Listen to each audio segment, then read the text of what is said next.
আসসালামু আলাইকুম রহমতুল্লাহি ওবারাকাতু। সকলে কেমন আছেন? আশা করি ভালো আছেন। আপনাদের দোয়ায় আমি খুব ভালো আছি। আল্লাহ তাআলা প্রায় প্রতিটা নবীকে দিয়ে ছাগল চড়াইতেন, অর্থাৎ ছাগল লালন পালন করাইতেন। নবীদের উপর এই দায়িত্ব দেওয়ার কারণ নাকি একটাই ছিল, সেটা হচ্ছে ধৈর্য পরীক্ষা। আর আল্লাহ তাআলার হয়তোবা অন্য কোনো উদ্দেশ্য থাকতে পারে যেটা আমাদের জানা নেই। ছোটবেলা থেকে ভাই ছাগলের প্রতি আমার একটা মায়া, ছাগল গরুর প্রতি আমার একটা মায়া জন্মাইছে। ছোটবেলায় আমি অনেক কান্নাকাটি করেছি শুধুমাত্র ছাগল আইনা দেওয়ার জন্য।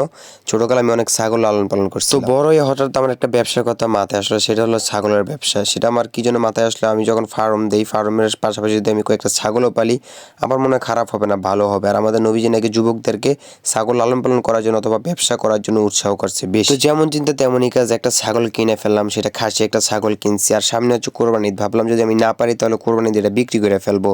আর এটা আমাকে চাই কিনা বা আমি এটা পারবো কিনা, এটা আমি বিজনেস আকারে করতে পারবো কিনা, সেই জন্য হচ্ছে একটা কিনা মাত্র টেস্ট করা আর কি। তো আমার ছাগলগুলো আমি ঘর থেকে একদমই কম বের করি, বাইরে থেকে হচ্ছে গাছগুলা কাইটা তারপরে ঘরের মধ্যে নিয়ে আসি, ঘরের মধ্যে তাদেরকে খাবার দেই আর কি।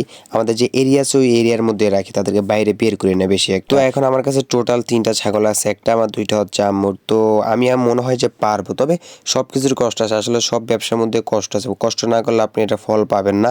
তো কষ্ট আছে, যখন আমি যে রোদের মধ্যে হচ্ছে গাছগুলো তুলতে হয় তখন একটু কষ্ট লাগে, আর যখন ছাগলগুলোকে নিয়ে খাবার দিই তখন আবার ওই কষ্টগুলো ভুলা যায়। তো আজকের ভিডিও পর্যন্ত সকলে ভালো থাকবেন এবং আপনারা অবশ্যই ব্যবসা করার ট্রাই করবেন। অন্যের বড় কোম্পানিতে চাকরি করার চেয়ে নিজের ঝালমুড়ি বিক্রি করে খাওয়া আমি মনে করি অনেক ভালো। কারো কথা শুনতে হয় না, নিজের মতো নিজে সবকিছু করতে পারবেন। আমার ছাগলগুলো দেখে থাকলে অবশ্যই মাশাআল্লাহ বলবেন। আল্লাহ হাফেজ, আজকের ভিডিও পর্যন্ত।